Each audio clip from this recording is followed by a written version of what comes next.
Picture चालू करो बे। Sir, राष्ट्रपति का जो भाषण है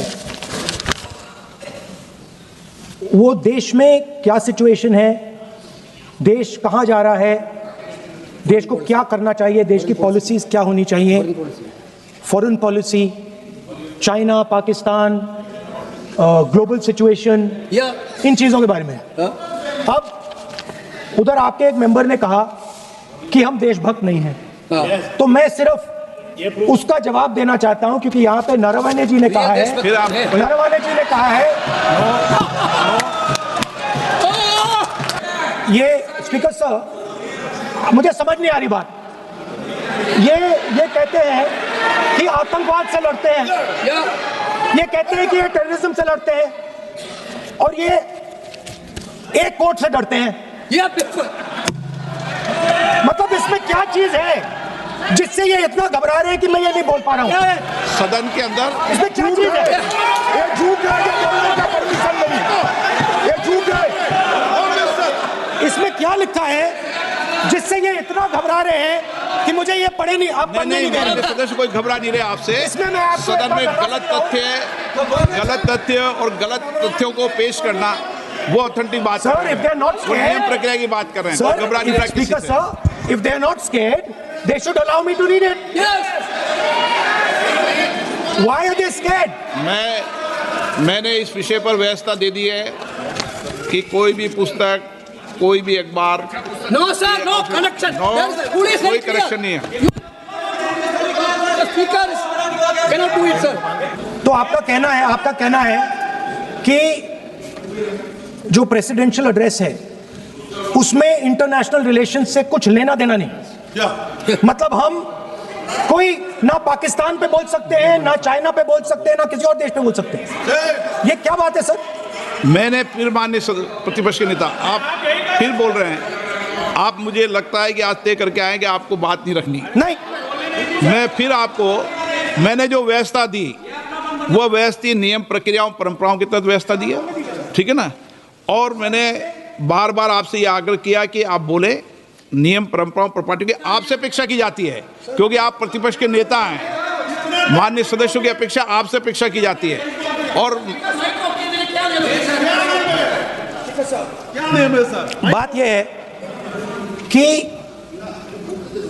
आपके member of parliament,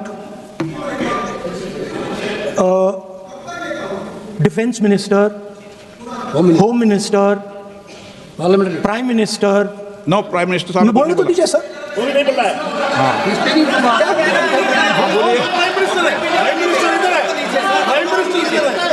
prime minister हमारी पार्टी पर, हमारी पार्टी के कैरेक्टर पर, हमारे नेशनलिज्म पर, हम सब ऑपोजिशन के नेशनलिज्म पर सवाल उठाते हैं। इस आर्टिकल में प्राइम मिनिस्टर और राजनाथ सिंह के कैरेक्टर के बारे में जनरल नरवणे ने लिखा है। नेहरू जी ने शुरू किया, इंदिरा जी ने आगे बढ़ाया और राजीव जी ने भी उसको ताकत दी, खाद पानी देने का काम किया। क्यों? संविधान के साथ खिलवाड़ करने का लहू उनके मुंह लग गया। आदरणीय सभापति जी, अगली पीढ़ी भी इसी खिलवाड़ में जुड़ी पड़ी है।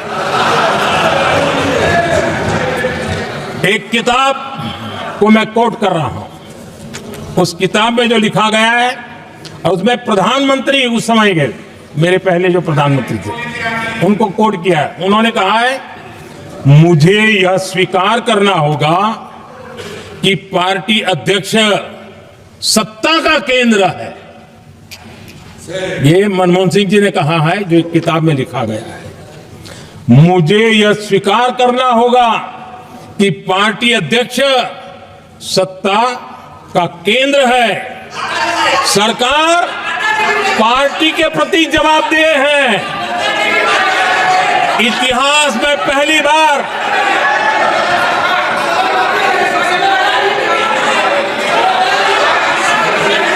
आदरणीय सभापति जी, नहीं, आप सदन इतिहास में पहली बार, नो, ये तरीका बिल्कुल ठीक नहीं है। सदन के नेता बोल रहे हैं, आपको मर्यादा रखनी चाहिए। ऐसे सदन नहीं चलेगा इस तरीके से। गलत तरीका है आपका ये, माननीय प्रधानमंत्री जी। आदरणीय सभापति जी, इतिहास में पहली बार संविधान को ऐसी गहरी चोट पहुंचा दी गई। संविधान निर्माताओं ने चुनी हुई सरकार और चुने हुए प्रधानमंत्री की कल्पना तक ही हमारा संविधान था, लेकिन इन्होंने तो प्रधानमंत्री के ऊपर एक गैर संवैधानिक, और जिसने कोई शपथ भी नहीं लिया था, नेशनल एडवाइजरी काउंसिल पीएमओ के भी ऊपर बैठा दिया। पीएमओ के ऊपर अघोषित दर्जा दे दिया गया।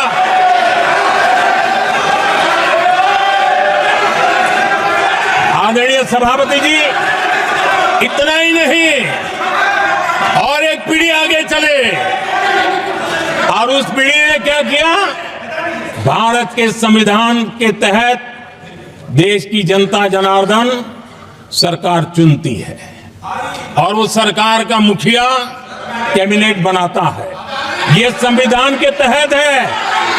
इस कैबिनेट ने जो निर्णय किया, संविधान का अपमान करने वाले अहंकार से भरे लोगों ने पत्रकारों के सामने कैबिनेट के निर्णय को फाड़ दिया।